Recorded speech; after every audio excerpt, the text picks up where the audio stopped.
twihangane cyane kugira ngo icyifuzo byacu by'umubiri ntibidukure ku Mana. Haleluya. Abakuze murabizi kandi n'abana baramaze kubona ko ibyifuzo by'umubiri kenshi na kenshi bigukura ku Mana. Ngo twihangane rero. Haleluya. Naje nashakaga bakire muri iri jambo dusanga mu gitabo cyo gusubira mu byagezwe mu gihimba cya 6 ku murongo ugira 12, aho ijambo ritubarira ngo umutwe w'amajambo uratubarira ngo Mose yihanikiriza Abisirayeli ngo ntibibagire Uhoraho. Haleluya. Muntu w'Imana, muri kano gatondo ijambo nakuzaniye ntiwibagire Uhoraho. Haleluya. Aho Uhoraho yakuguye urahazi.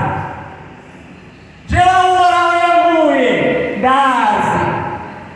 Haleluya.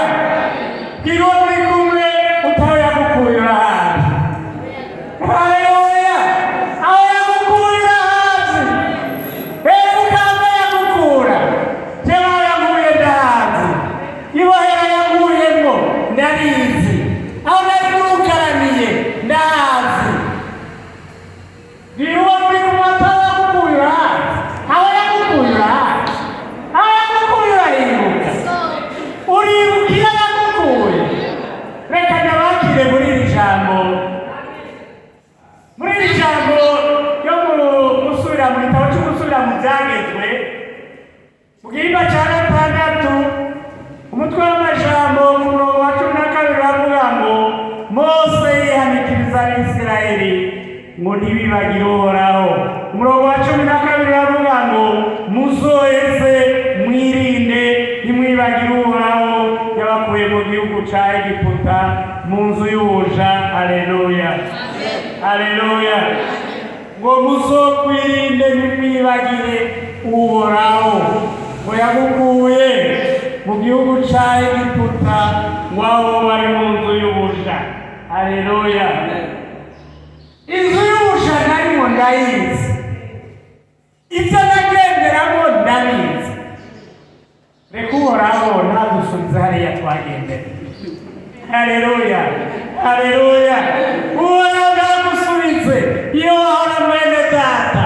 Uhoraho ntagusubize muri ya nzu y'ubuja, ya nzu twari abasambanyi, ya nzu twari imborerwa, ya nzu twari abantu tubanyira ubusa, ya nzu twakora ibitanezera Imana. Imana ikurinde ntagusubizeyo. Haleluya. Imana iturinde ridusubire muri irya nzu, kuko inzu y'ubuja nawe uyifuza atagwaye mu mutwe. Haleluya. Inzu y'ubuja nawe uyifuza, kuko inzu y'ubuja uba uyibohewemo. Inzu y'ubuja nawe ukunda.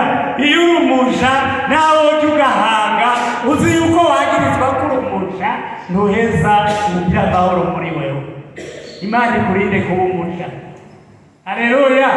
Bene data, mbega turi kumwe cyane. Abo turi kumwe bari kabaro. Abo turi kumwe. Imana ibarinde inzu y'ubuja bene data. Ndabakiriye rero mu ngoro y'Imana. Mwami Yesu abahezagire. Nakiriye abakozi